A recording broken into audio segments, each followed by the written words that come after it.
Paz a vosotras, amadas hermanas. Es un gusto y un privilegio enorme estar aquí hoy delante de ustedes. Es maravilloso participar en este proyecto editorial tan interesante.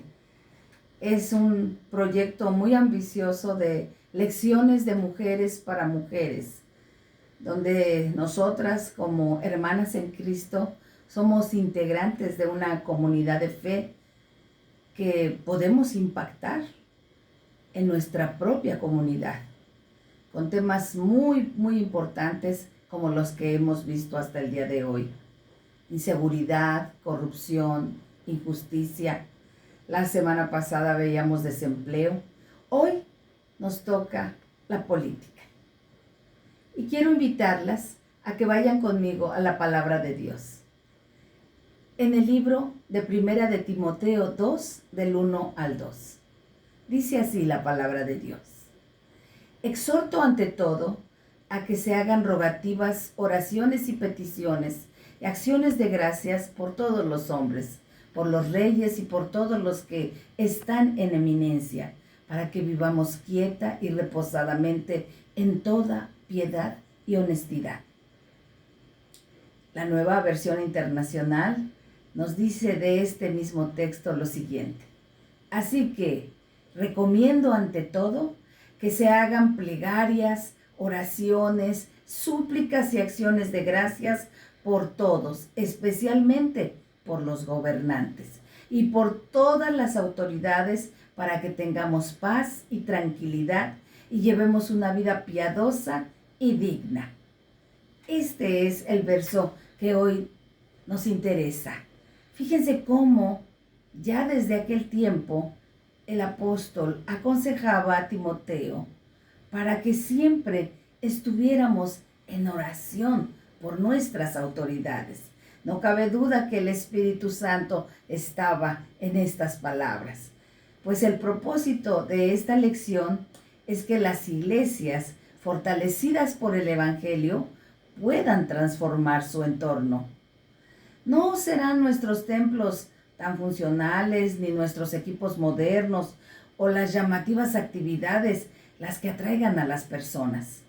Aunque no debemos olvidar todo eso, que también es importante, pero lo esencial siempre va a ser mostrar cómo el Evangelio cambia el rumbo de una sociedad.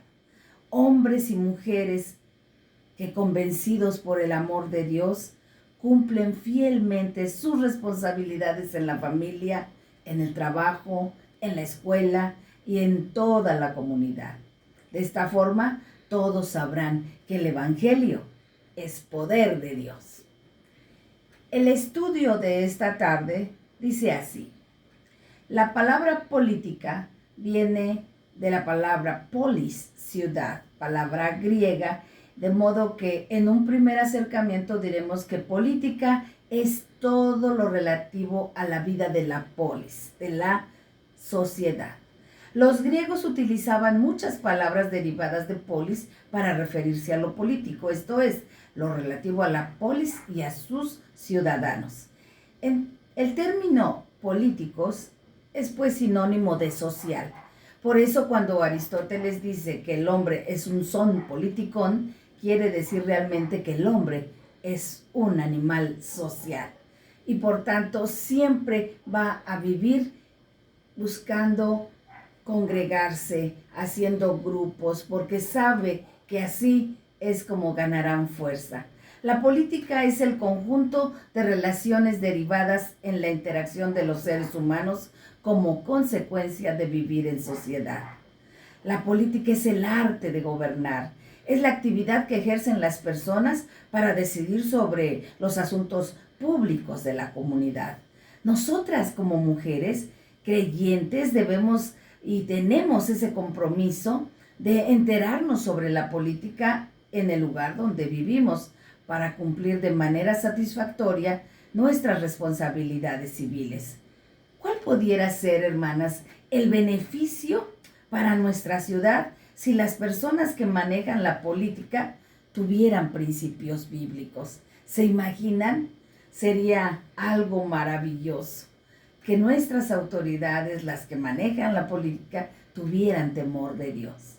Vamos a la reflexión y al desafío de esta tarde.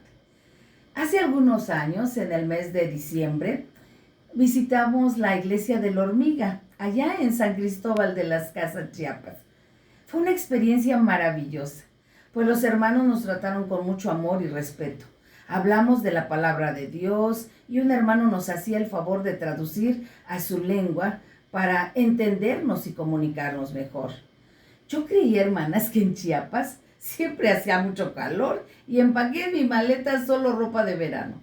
Pero al llegar a esa zona, tristemente nos dimos cuenta que era muy alto y estaba lloviznando y la temperatura era muy baja.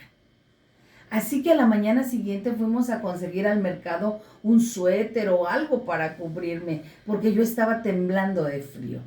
En el centro del pueblo había una plaza, un mercadeo de muchísimas cosas. Me percaté de algo muy interesante. En algunos puestos nos saludaban con mucho cariño y nos decían: «Pasa vos, hermanos, los vimos ayer en la iglesia». «Qué gusto», contestaba yo muy sonriente. La música en el lugar era estruendosa. No se escuchaba nítidamente una u otra de las canciones en cada cierto número de puestos, pero cada una tenía algo diferente. Pero mi sorpresa fue mayor al escuchar con claridad que en cada puesto estaban tocando alabanzas cristianas. Sí, diferentes tipos de alabanzas, no era música mundana. Casi todos en el pueblo eran evangélicos y el gobernador de aquel lugar por aquellos años era un hombre cristiano. La fuerza política más nueva son los evangélicos. Emergen en el mapa del poder en América Latina, en las calles, en las urnas de toda Latinoamérica. Los evangélicos se muestran cada vez más influyentes. En algunos países se movilizan contra proyectos de ley, en otros tienen sus propios partidos políticos y a veces hasta candidatos presidenciales. Los evangélicos emergen cada vez con más fuerza en el mapa del poder de América Latina. Eso es lo que encontré en un periódico reciente. Cuando leí esta nota de Gerardo Lizardi en el BBC de News, me quedé muy pensativa, porque yo siempre he dicho que el cambio de la sociedad hacia nuevas propuestas religiosas ya es irreversible, que la misma inercia de pobreza, de corrupción y desesperanza son los ingredientes para una sociedad, una familia, una mujer, para que busquen un cambio en su forma de vivir. Por lo tanto, hoy más que nunca, hermanas, necesitamos recordar y obedecer esta exhortación que nos hace el apóstol Pablo a través de su gran discípulo Timoteo. Así que recomiendo ante todo que se hagan plegarias, oraciones, súplicas y acciones de gracias por todos, pero especialmente por los gobernantes y por todas las autoridades, para que tengamos paz y tranquilidad y llevemos una vida piadosa y digna. Porque tristemente lo de menos es que un cristiano llegue al poder, pero la tentación del dinero a manos llenas, la vanidad de los lujos excesivos y sobre todo creer que por sus grandes talentos y atributos llegó a ese puesto de gran autoridad sobre todos los demás, puede hacer que estos hombres y estas mujeres caigan en la tentación y se olviden de sus anhelos de justicia, de paz y de igualdad. Dejando de lado sus principios, sus costumbres, sus hermosas raíces, pensando que si todos hacen lo mismo, seguramente es porque así debe de ser, que sus creencias religiosas deben de estar solamente en el ámbito de su vida privada, que ahora ellos gobiernan para todos y no pueden estar mezclando las cuestiones gubernamentales con cuestiones religiosas, porque estamos viviendo en un país totalmente laico y aunque quisieran no pueden cambiar la Constitución para complacer a sus amigos y a sus hermanos, olvidando lo que dice la palabra de Dios en 2 de Corintios 3, del 2 al 4. Ustedes mismos son nuestra carta. escrita en nuestro corazón, conocida y leída por todos.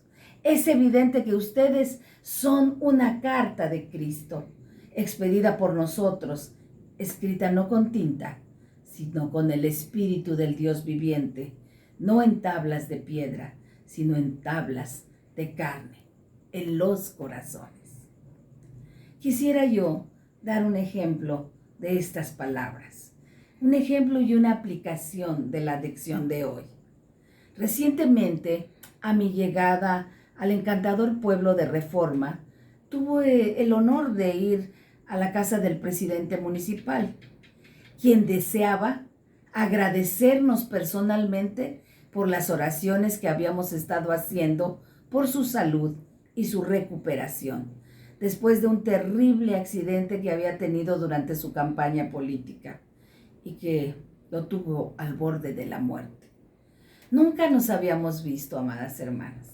Sin embargo, al oír mi voz, supo que era la misma señora que él había estado escuchando en los audios de WhatsApp, que sus amigos le hacían llegar al hospital para darle ánimo, pues las elecciones ya se acercaban y todos deseaban llegar con su candidato al triunfo contundente en las urnas.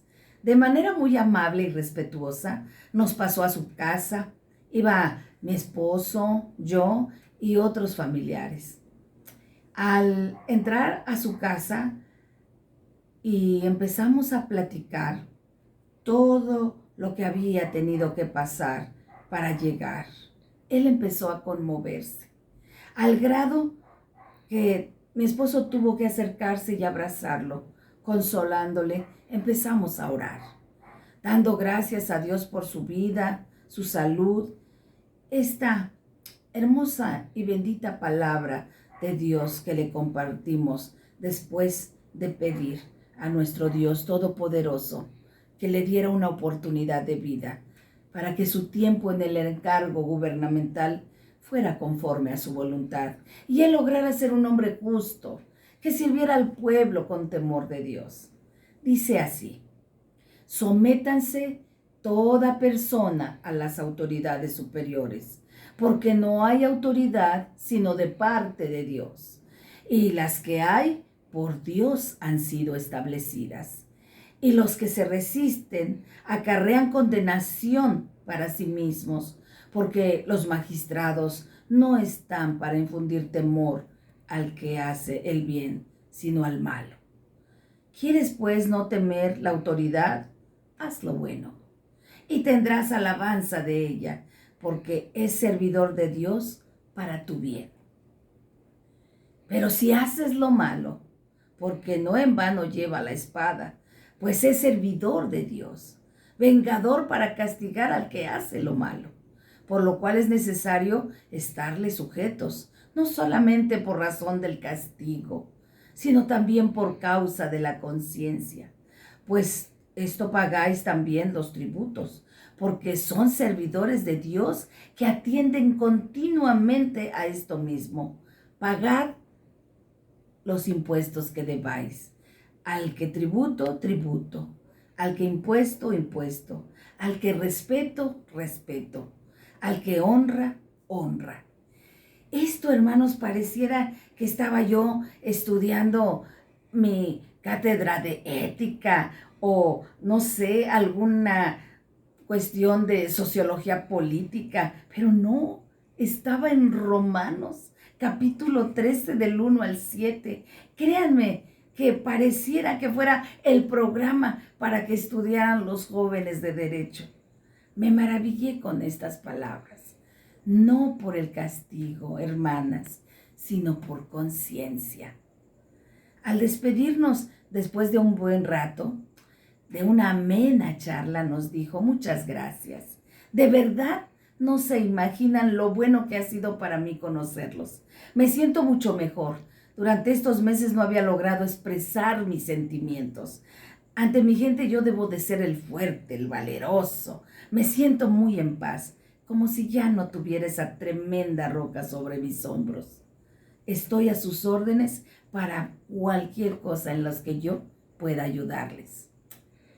Y efectivamente, amadas hermanas, Hace unos meses necesitábamos un lugar para un retiro femenil, para prepararnos espiritualmente para la cena del Señor.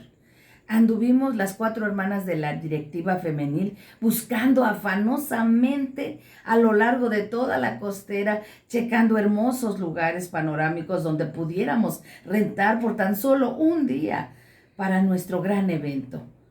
Muy desanimada, una hermana comentó: deberíamos cancelarlo, todos los lugares son carísimos, inalcanzables para nosotras.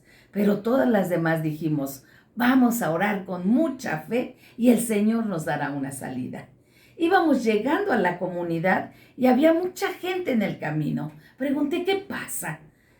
El presidente municipal que anda con sus servidores públicos limpiando las cunetas del camino. Rápidamente nos acercamos y solicitamos a sus ayudantes que nos permitieran unas palabras con él. Un momento, por favor. Uno de ellos nos apoyó y después de breves instantes estábamos frente a aquel hombre. Inmediatamente le expliqué nuestra necesidad. Entonces nos miró muy serio y me dijo: está bien, claro que sí, las ayudaré.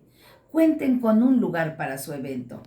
Vayan con mi tesorero mañana temprano y espero que todas las mujeres que vengan a su retiro les vaya muy bien y puedan ser mejores personas. Para nosotras, eso fue la muestra de que Dios escucha nuestras oraciones y que siempre que oramos por nuestras autoridades tendremos las puertas abiertas del gobierno, que necesita que sus ciudadanos se integren al trabajo y a la lucha por la paz y la armonía de nuestras comunidades.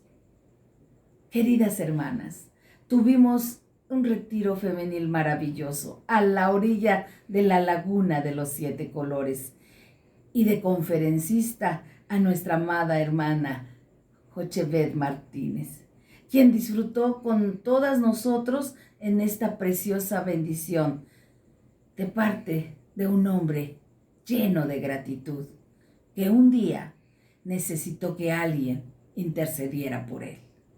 Porque aunque nuestras autoridades parezcan inalcanzables, solo son hombres y mujeres que Dios escogió para servir al pueblo por medio de la política. Gracias, amadas hermanas. Paz a vosotras.